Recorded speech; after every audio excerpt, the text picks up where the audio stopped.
Supreme court ने जो ये ऐतिहासिक फैसला दिया है, ये ऐतिहासिक फैसला अगर आप जान लेंगे तो आज आपको लगेगा कि अगर आपके पूर्वज की जमीन है तो आपका एक नया अधिकार है और उस अधिकार से आपको कोई वंचित नहीं कर सकता है। यानी ये फैसला जो है सुप्रीम कोर्ट का फैसला है। दादा परदादा की जमीन है, यानी ये जमीन जायदाद जो देख रहे हैं, अगर ये आपके पूर्वज की जमीन है, यानी आप जो है ये जमीन को नहीं खरीदे हैं, ये जमीन आपको अपने पिता से प्राप्त है, ये जमीन आपको अपने दादा से प्राप्त है, ये जमीन आपको अपने परदादा से प्राप्त है। तो अब इसी को लेकर जो है एक बड़ा फैसला आया है और आज इस फैसले में अगर देखा जाए सबसे बड़ा जो फैसला है इसमें क्या है यहाँ पर कि देखें, आपके जो पूर्वज हैं, आपके जो दादा हैं, आपके जो परदादा हैं, उनकी ये जमीन है, लेकिन इस जमीन को बेचने को लेकर एक बड़ा फैसला आया है।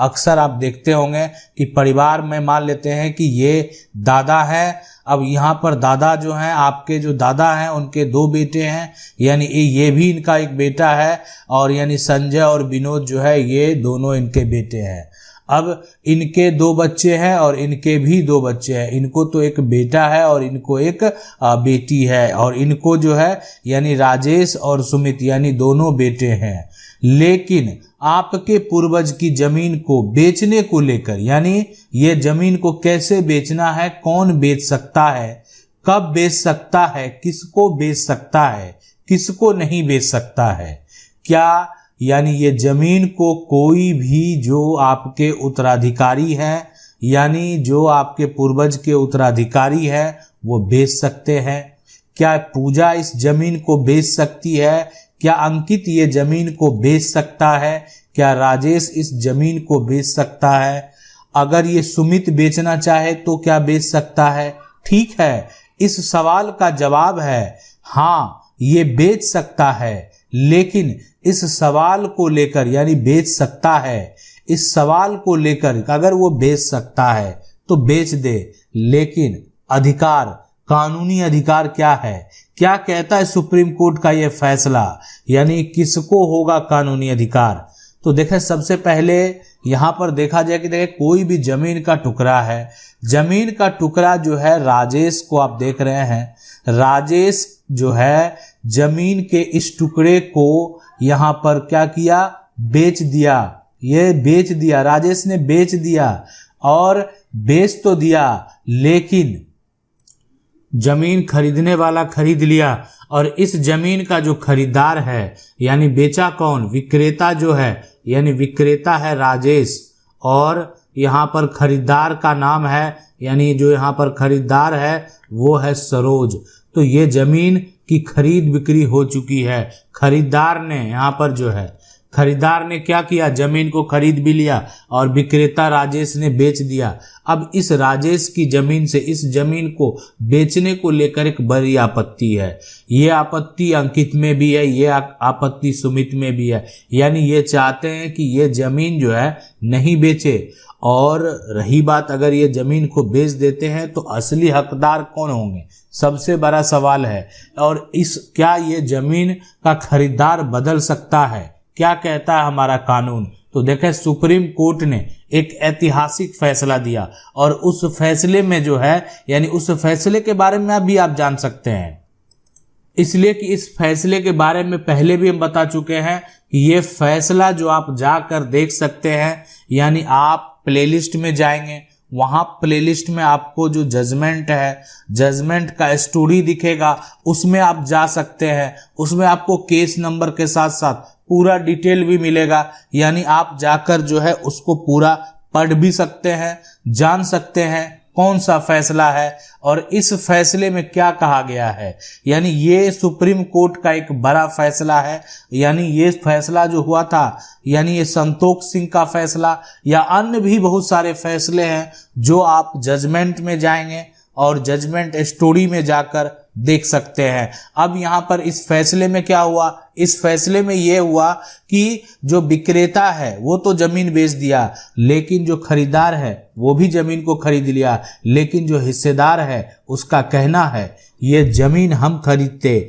हमको नहीं पूछा गया, मेरा अधिकार है, हमारे पूर्वज की जमीन है, हमारे दादा परदादा की जमीन है। तो दादा परदादा की जमीन है, बेचा गया, हमसे पूछा भी नहीं गया, जमीन को बेच दिया गया। आखिर क्या होगा, कैसे ये संपत्ति को प्राप्त कर पाएंगे, क्या इसमें मेरा अधिकार होगा, हमारा कानून क्या कहता है। तो देखें सबसे बड़ा कि हमारा कानून क्या कहता है, तो कानून ये कहता है कि अगर कोई भी संपत्ति जो है वो पैतृक संपत्ति है, तो पैतृक संपत्ति की जब बात आती है तो उसमें अगर कोई भी हिस्सेदार अपनी जमीन को बेचना चाहे, जो हिस्सेदार है वो अगर अपनी प्रॉपर्टी को बेचना चाहे, तो यहाँ पर क्या होगा कि हिस्सेदार तो बेचने के लिए तैयार है, लेकिन यहाँ पर अगर कोई भी परिवार का जो सदस्य है, यानी हिस्सेदार जमीन को बेचने के लिए यहाँ पर बेचने के लिए तैयार है, लेकिन कोई हिस्सेदार अगर खरीदने के लिए तैयार है,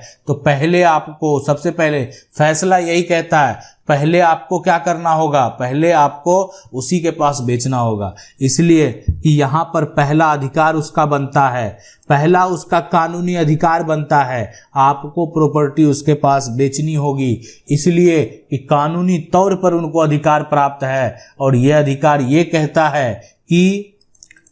पैतृक संपत्ति को, कोई भी पैतृक जमीन को, ये जमीन का टुकड़ा है, इस जमीन को आप अपने हिस्सेदार से बिना पूछे नहीं बेच सकते हैं। अगर ये आपके दादा परदादा की जमीन है, तो यहाँ पर अगर जो हिस्सेदार है उसको आपत्ति है, तो उस केस में आप जो है पहले जमीन जो है उसको बेचना होगा, उसकी सहमति से बेचना होगा। अब आपके मन में बहुत सारे सवाल चल रहे होंगे कि वो तो पैसा अधिक दे ही नहीं रहा था, हम जिसके पास बेचे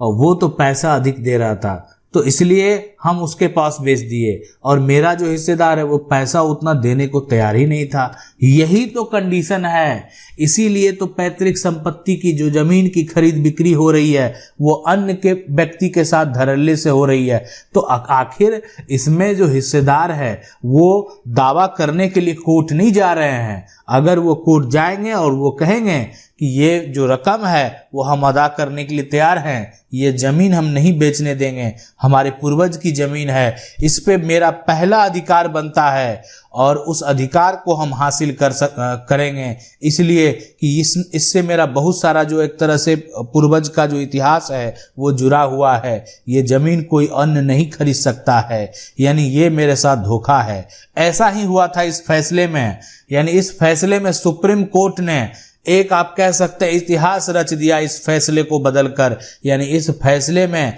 जो विक्रेता है, विक्रेता का जो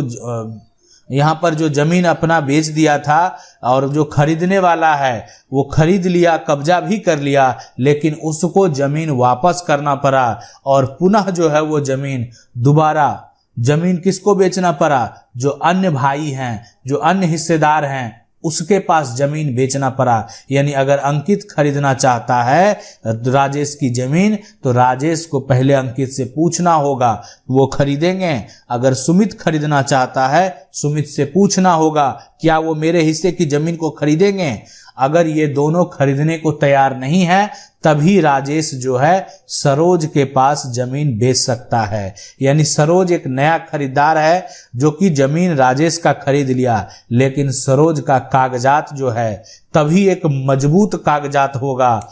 यानी कब होगा, जब सुमित के द्वारा और यहाँ अंकित के द्वारा किसी प्रकार का कोई भी ऑब्जेक्शन नहीं है, और सरोज का जो जमीन का कागजात है उस कागजात पर यहाँ पर सुमित और अंकित के भी सिग्नेचर हैं। यानी वो इस बात का सपोर्ट कर रहे हैं, मुझे कोई आपत्ति नहीं है, राजेश अपने हिस्से की प्रॉपर्टी को बेच रहा है, अगर वो अपने हिस्से की प्रॉपर्टी को बेच रहा है तो मुझे इससे क्या आपत्ति होगी। तो अगर ऐसा होता है, यानी यहाँ इस फैसले की अगर बात करें तो इस फैसले में यही हुआ, जमीन खरीदने वाले को जमीन वापस करना पड़ गया, तो आप समझ सकते हैं कोई व्यक्ति पैसा लगाकर जमीन खरीदा और बाद में उसको पता चले ये जमीन को हमको वापस करना पड़ेगा, यानी ये जमीन का खरीदार कोई और तय हो गया है, तो क्या बीतेगा उसके ऊपर। इसीलिए समझदारी जो है यहाँ पर बेहद जरूरी है। आप अगर किसी का भी पैतृक संपत्ति खरीदते हैं,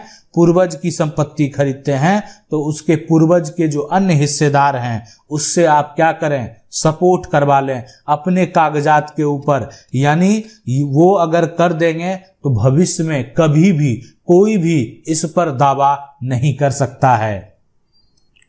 अब एक बड़ा सवाल कि आखिर कोर्ट में क्या क्या हुआ। देखें, कोर्ट में ये हुआ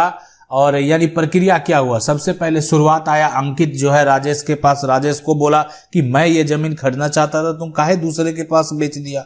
दूसरे के पास तुमने क्यों बेच दिया, मुझे बेचता, मैं खरीदना चाहता हूं ये जमीन को। तो वो तो बेच चुका था, तो लेकिन अभी हुआ कि बोला कि नहीं हम तो जमीन बेच चुके हैं, पैसा ले लिया, अब ऐसा कुछ नहीं होने वाला, या हम आपको देना ही नहीं चाहते, कुछ भी हो जाए। अब क्या हुआ, अंकित को लगा कि नहीं अब मामला कोर्ट में जाना पड़ेगा, हमको अपना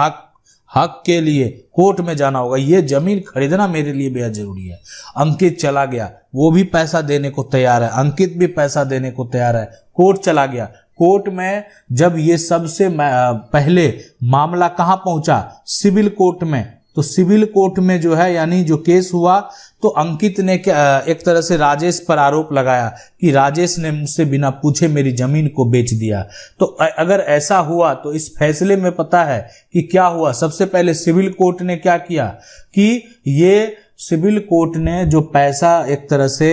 अंकित देने को तैयार था या जो भी था, लेकिन उन्होंने फैसला राजेश के पक्ष में दे दिया। सिविल कोर्ट का फैसला राजेश के पक्ष में आ गया। दूसरा यानी फिर जो एक तरह से जिला में अगर मामला गया, ठीक है, जिला न्यायालय में, तो यहां पर क्या हुआ, जिला न्यायालय का जो फैसला है उसमें ये स्पष्ट तरीके से इस बात को रखा गया कि हमारा कानून है, उत्तराधिकार अधिनियम है, जिसका धारा जो है वो 22 ये कहता है, जो सेक्शन 22 है वो ये कहता है कि देखें, सबसे पहले अगर पैतृक संपत्ति को आप बेच रहे हैं तो आपके जो हिस्सेदार हैं उनको पूछना होगा, आपके अन्य कोई भाई हैं उनको पूछना होगा कि क्या वो जमीन को खरीदना चाहते हैं। वो अगर खरीदना नहीं चाहते तब आप अन्य के पास बेच सकते हैं। तो उसी को यहाँ उसी का हवाला देते हुए जमीन का जो रजिस्ट्री है सरोज का, वही कैंसिल कर दिया, यानी राजेश ने जो बेचा था वो जमीन रजिस्ट्री कैंसिल हो गया। तो यानी डिस्ट्रिक्ट कोर्ट से ये जो सेल डीड है वो कैंसिल हो गया। तो अब तो ये कैंसिल हो चुका है। अब यहाँ पर जब मामला हाई कोर्ट में गया तो भी अंकित के पक्ष में फैसला दिया। तो इसलिए इस फैसले से आप क्या समझ सकते हैं, इस फैसले से, ये जो फैसला है, इस फैसले से आप ये समझ सकते हैं कि यहाँ पर आपका अधिकार बनता है, और जब आप अपनी अधिकार की लड़ाई लड़ेंगे तो आपको कोई नहीं हरा सकता है। जो हमारा कानून कहता है, जो हमारा नियम है, जो हमारा अधिकार है, उस अधिकार से आपको कोई भी वंचित कर ही नहीं सकता है, इसलिए कि वो आपका कानूनी अधिकार है। आशा करते हैं वीडियो अच्छा लगा होगा। वीडियो को लाइक जरूर कर दें। चैनल को पहली बार देख रहे हैं, सब्सक्राइब करके जो बेल आइकन है उसको जरूर दबा लें। मिलते हैं अगले वीडियो में, तब तक के लिए जय हिंद।